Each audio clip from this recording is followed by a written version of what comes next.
On today's episode of Watch Go, we are here to tell you the greatest road rage story never told.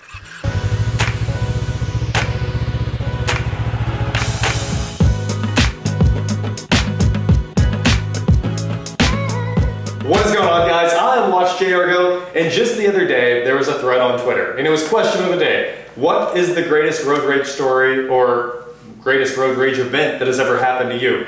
And there were a lot of great comments, and a lot of them were really funny. And now I'm not condoning road rage here or any of the nonsense. Look, if you get in a situation where there's some road rage going on, maybe just stop. And if they stop, I don't know, just hope the other person doesn't stop too. Yeah. That's always the goal. But this is a funny one that happened to us. Obviously, I told you guys the one that happened to me in the GTR, where the guy followed me all the way to my old shop and called the police and tried to say that I had a weapon, that I flashed at him, all this insanity, and of course that put the police on high alert. It was a whole thing. Luckily, I was like, I don't have anything, feel free to search me right now, as fast as I could. And they were like, okay. So that one worked out really well. And apparently, everybody on Twitter loved this story when I told it the other day. And I was like, you know what? We should tell the entire story for YouTube. So, how long ago was this? It was past the statute of limitations. It was a long time ago when this happened. 2014, 13? I'm trying to think. I guess 23. Yeah, 10 years ago. It was 10 years ago or 11 years ago. Yeah. So, it's been a while since this happened. But we went on a trip for my birthday. And when I say we, it was the whole old crew on the channel here. It was me and Eric and Zack. And he had his F-250 he had just bought. Well, was it a 6-liter? 6.4. A 6.4, 6-inch lift, 30... Like 35. 35s, good 35s. It was a big truck. Yeah, it was a really nice truck. He had just bought it. And of course, being a 6.4, this trip started out with a lot of fun. We made it across the state line heading to Memphis. And about the time we made it across the Kansas state line, the EGR cooler or the head gaskets started to go on that truck. We would get in the power and white smoke would just start rolling out of the exhaust. So, old truck was hurt, but it's a champ, it's an old Ford, and it said, I'm gonna get you to Memphis and I'm gonna get you home. So that's the entire truck part of the story right there. It turns out that old like lifting head gasket, EGR, failing 6.4, left Wichita, drove all the way to Memphis, and made it all the way home with no problems, including a bunch of mountain driving. Traded it in. The next day. Made it like 1,000 more miles, dropped cylinder 8. Yeah, after they fixed it. We took it back, he traded it in at the dealership, they took it back under warranty, and of course they made it 1,000 miles and it was done. Weston bought that truck for that dealership. I don't think he did. Yeah. Huh? Yeah. Weston Champlin? Yeah, was the truck buyer for that particular dealership. Huh. When we talked about it, and I can't 100% say that he bought that. Weston bought that truck, but he told me specifically that specific dealership, which is no longer around. Sure. He bought all the trucks for that dealership. Wow. He was the one that, he would go to him and Weston would look over all the trucks and he would buy all of those trucks. So there's a good chance Weston bought that truck to go to the dealership. So it's kind of funny. Back then we had no idea who he was. Sure, but that's a cool new part of the story. I didn't even know until today, and you guys just learned it as well. Weston might have bought that truck. And it was a really cool looking truck. It was clean. So, enough about the truck. We go to Memphis. We go to, Beale Street, the Bass Pro Pyramid. We went and did all the Memphis things. And then we headed to Branson. And somewhere in between, I have no idea where this is. Do you know where? I think we were 2 hours or less out of Branson, like where we were going. 2 hours to Branson from where? Yeah, we were not far. So somewhere between Memphis and Branson, Missouri. No idea where. But it was a 2-lane highway with one of those big 2-lane concrete bridges where it basically has an entire lane. We're talking, the bridge is about 4 lanes, so there's a shoulder on each side and 2 lanes down the middle. And then the other lane there was a whole other bridge for the oncoming traffic or the opposing traffic. That's pretty impressive. They just dive bombed me.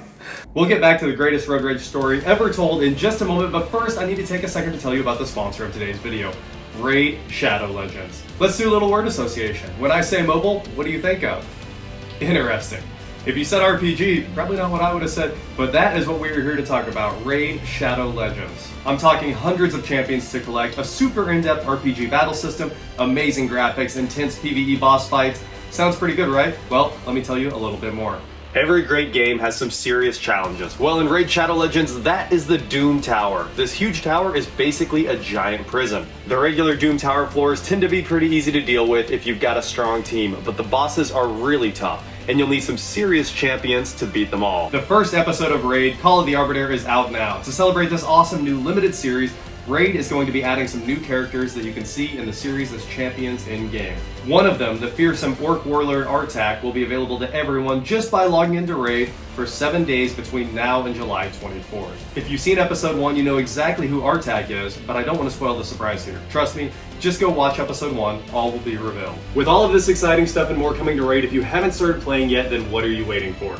New players, use my link or scan the QR code right here and get a free starter pack with this cool in-game loot. Once you're done crushing your enemies, come find me under the name WatchJRGo, join my clan, and we'll be legends together. So just hit my link in the description below, and I'll see you on the battlefield. Huge thank you to Raid Shadow Legends for being a continued supporter of the channel and other automotive creators like me. Now, back to the crazy road rage story. We saw in front of us 3 matching Caravans, and we're already laughing. We're like, look at that, there's 3 matching Dodge Caravans right there. All maroon, all with CB radios, with a giant CB antenna whip in the middle. And then there was like an RV with them too, some old Winnebago or something like that, a pretty small Winnebago. And they were driving in this big group, blocking all of the traffic. And we had made it to the front of the traffic, we were just stuck behind them. So of course, they did what they did. They went into formation, trying to block all traffic that was anywhere around them. So there's 2 caravans in the front, and then a caravan over here in front of us, and then the RV on the right.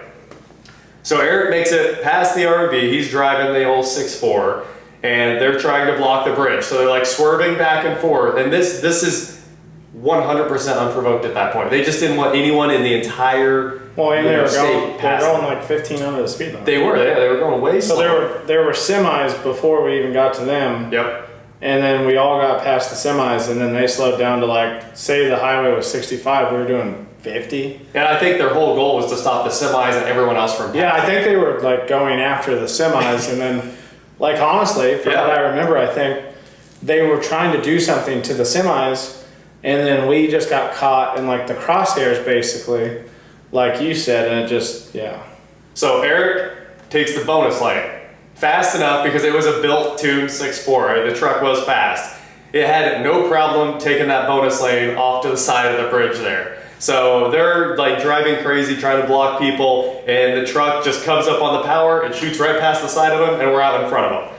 So we were good to go. Obviously, that's all we wanted to do was get around them and go on our way. And they were not having that. No, so we started going the speed limit, or around it. And then they break formation from what I remember, and they're like on us. Oh yeah, immediately trying to pass you. Yeah, and then it couldn't have been, 5 more minutes, we came on into some small town, right? Like literally one stoplight. You guys know the town, absolutely. I think there were 2 stoplights in the town, actually, but that's it. You know, the highway turned into 2 stoplights. And it's a big old intersection, the first one we came up to, and it even has a dedicated right turn lane where you don't have to stop. Yeah. So it's pretty funny. We get to that intersection, and Eric stops. And we see the van stop behind us, and this lady jumps out of her car to try to fight. Eric jumps out of the truck, runs back to the car, and she left the door open on her van. And it's pretty much the best resolution to road rage you've ever heard in like 1 second. I'll let you tell the best part of the story here. Well, it's a red light, so we're not going anywhere. And she's like chest bumping me like in the middle of the road. I don't know what her goal was. And there was some guy in the passenger seat of the van, but I noticed she had left the keys in the van, so I figured, well, I don't want her following me anymore. So I looked straight at the guy in the passenger seat and asked him, what are you gonna do?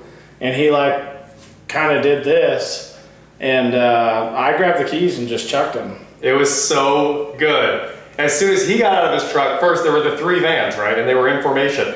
One of the vans backs down the highway while this is going on so he can get to the exit that's on the right, takes that exit, and just leaves. Yeah, I did this to him. The lady hopped out, and then there was a guy next to her, and I hopped out of the truck. I'm in like shorts and slip-on shoes. And, yeah, oh yeah. You know, we're literally just trying to make it to Branson, and I point at him like this, and his eyes got real big, and he shoves it in reverse, backs up, and down then flies through the right lane, and then we're down to like 2 of them. Yep. And that lady's chest bumping me, and I don't even, to this day, I don't even remember what she was saying. She was mad that we passed him, I think, is what it led up to. Definitely having a yelling match for no reason. So I just chucked her keys across the intersection. Yeah, just threw them.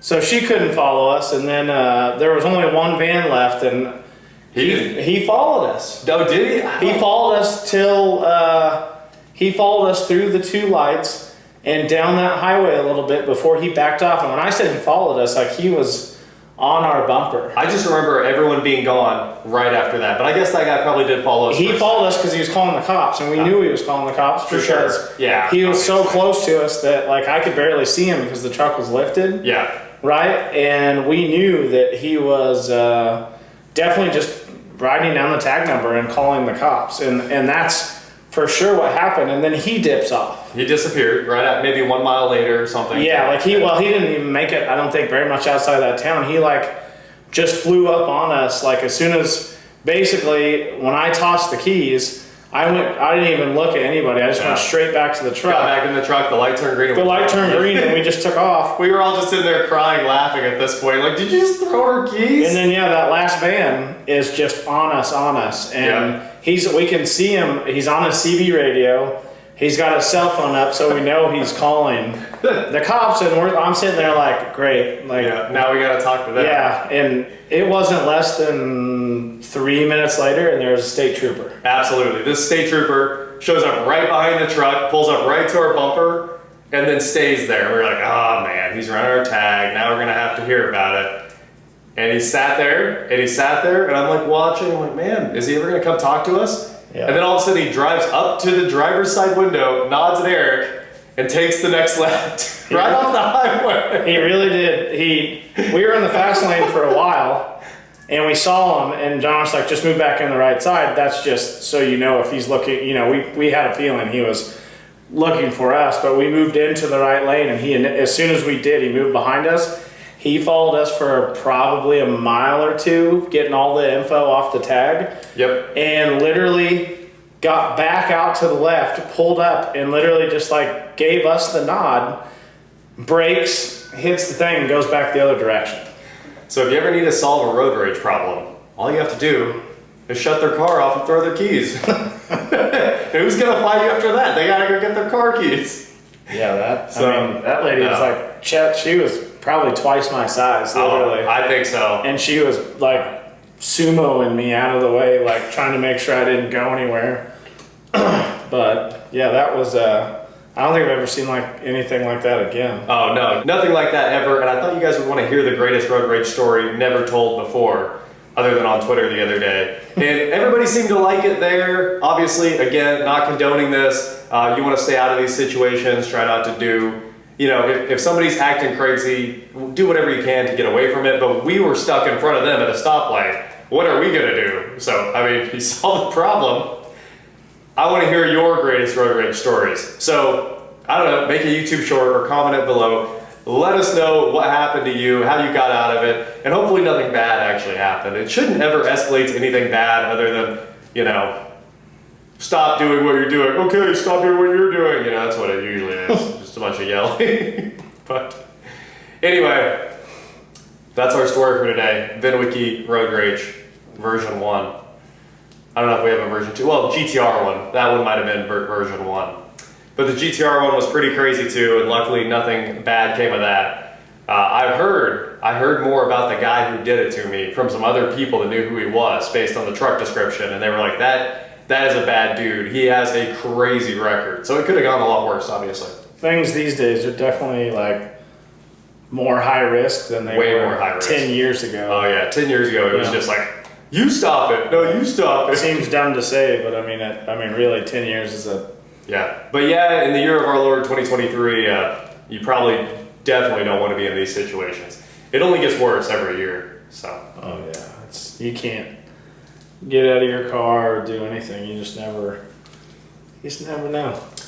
You never know, but that was definitely, now we do know about that one, and it was absolutely hilarious. I just still, I can't figure out for the life of me what that lady was mad about. 3 matching maroon Dodge Caravans, the boxes. These were the boxes, of course, like 1995s.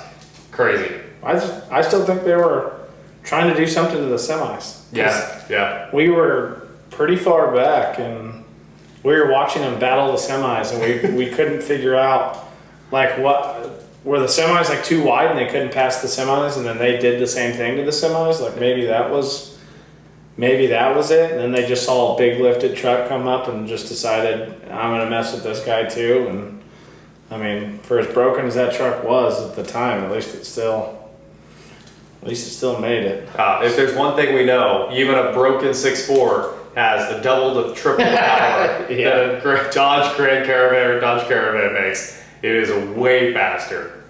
Anyway, that is it for today, guys. Thank you so much for watching. Don't forget to head on over to shop.watchjrgo.com for cool shirts just like this. And please like, share, subscribe, do whatever you want to do. And I will talk to you next time. No next time. No next time? Oh yeah, we're not doing this again. Not this one again. No more VidWiki road rage stories. Can't do that. I don't think I have any more. I think What? that was the only and best one. Can we the series that we probably should never put on YouTube is